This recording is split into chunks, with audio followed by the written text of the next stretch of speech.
नमस्कार, public news देख रहे हैं आप। महाराष्ट्र के मुख्यमंत्री देवेंद्र फडणवीस को उनके जन्मदिन पर बधाइयां देने का तांता लग गया, लेकिन हैरानी इस बात की है कि उनके विरोधियों ने भी उनकी तारीफ के पुल बांध दिए। उद्धव ठाकरे तो उनकी तारीफ किए थक ही नहीं रहे हैं, उनको ईमानदार और प्रगतिशील नेता बता रहे हैं। जब से फडणवीस से उनका मजाकिया अंदाज में सत्ता की तरफ आने का न्योता दिया गया है, ऐसा लग रहा है मानो उनकी मन की मुराद पूरी हो गई।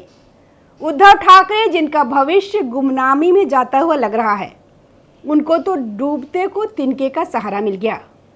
उद्धव ठाकरे ने गठबंधन में जाकर भी देख लिया, उससे तो उन्हें कोई लाभ हुआ नहीं। गठबंधन न तो बीजेपी का मुकाबला कर पाई, न उद्धव को कोई भरोसा दिला पाई। एकनाथ शिंदे अभी भी जस के तस उनके रास्ते का कांटा बने हुए हैं। उद्धव यह समझ चुके हैं कि एकनाथ शिंदे की बढ़ती ताकत का सामना करने के लिए एक मजबूत सहारा चाहिए, और वो बीजेपी ही हो सकती है। महाराष्ट्र में अगर कोई पार्टी सबसे बुरी हालत में है तो वो उद्धव ठाकरे की पार्टी है। उनका आज कोई जनाधार नहीं रह गया है, न कोई विचारधारा रह गई है। मराठी को कब तक मुद्दा बनाकर अपना काम निकालते रहेंगे? बाला साहेब का जो भी जनाधार था वो सब एकनाथ शिंदे ले गए। शिवसेना के दो टुकड़े होने के बाद एकनाथ शिंदे ही असली वारिस बन गए। उद्धव ठाकरे की तो पहचान तक खतरे में आ गई है। बस मौके का फायदा उठाते हुए मुख्यमंत्री देवेंद्र फडणवीस के जन्मदिन के मौके पर पूर्व मुख्यमंत्री उद्धव ठाकरे ने उनको बधाई दी। इस दौरान उन्होंने फडणवीस की जोरदार तारीफ भी की। उद्धव की तारीफ के बाद से राज्य में फिर से चर्चाओं का बाजार गर्म हो गया। मुख्यमंत्री फडणवीस ने भी उनका आभार व्यक्त करते हुए अपना दोस्त बताया। मतलब साफ है कि दोस्ती को आगे बढ़ाने में दोनों ही इंटरेस्टेड है। अभी महाराष्ट्र में एकनाथ शिंदे सभी पार्टियों के लिए चुनौती बने हुए हैं। महाराष्ट्र में उनका जनाधार अभी भी बहुत बड़ा है, जिसको तोड़ना बीजेपी के लिए बहुत बड़ी चुनौती है। राजनीति में तभी तक कोई पार्टी विरोधी होती है जब उससे नुकसान हो रहा हो। अगर फायदा हो तो कोई पार्टी किसी भी पार्टी से हाथ मिलाने से पीछे नहीं हटती। यही हाल शरद पवार का भी है। उन्होंने भी तारीफ करने में कोई कसर नहीं छोड़ी। उनके हालात भी बिल्कुल भी अच्छे नहीं चल रहे हैं। पार्टी में मनमुटाव तो चल ही रहा है। अब वे एनडीए के खिलाफ चुप हो गए हैं। अब उनका भी बीजेपी की तरफ दोस्ताना बढ़ने लगा है। पिछले कई दिनों से उद्धव और भाजपा की नज़दीकियां खूब चर्चा में बनी रही। विधानसभा के आखिरी दिन मुख्यमंत्री फडणवीस ने इशारों में उद्धव ठाकरे को सरकार में शामिल होने का प्रस्ताव दे दिया था। वहीं इसके बाद उद्धव अपने पुत्र आदित्य सहित शिवसेना नेताओं के साथ मुख्यमंत्री से मुलाकात की। इसके बाद से ही दोनों नेताओं में बर्फ पिघलने की चर्चा शुरू हो गई। वहीं जन्मदिन के मौके पे उद्धव द्वारा फडणवीस की तारीफ ने चर्चाओं को और बल दे दिया है।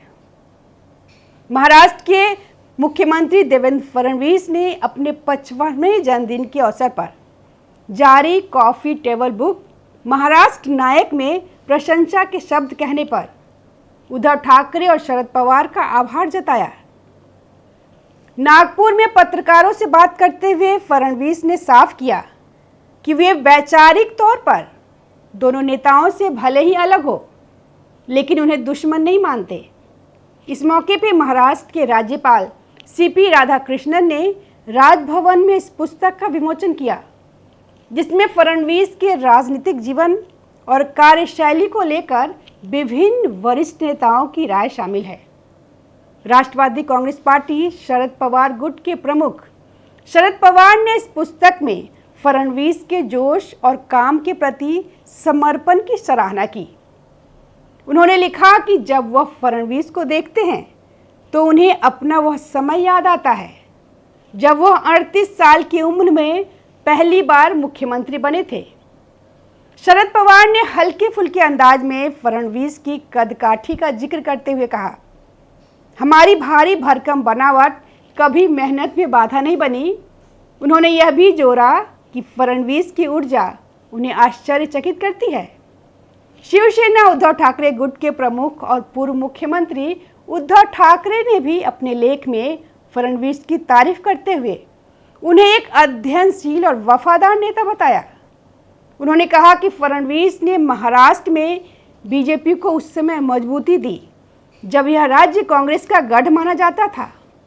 ठाकरे ने यह भी माना कि फडणवीस के पास भविष्य में राष्ट्रीय राजनीति में बड़ी भूमिका निभाने की संभावना है और उन्हें इसके लिए शुभकामनाएं भी दी।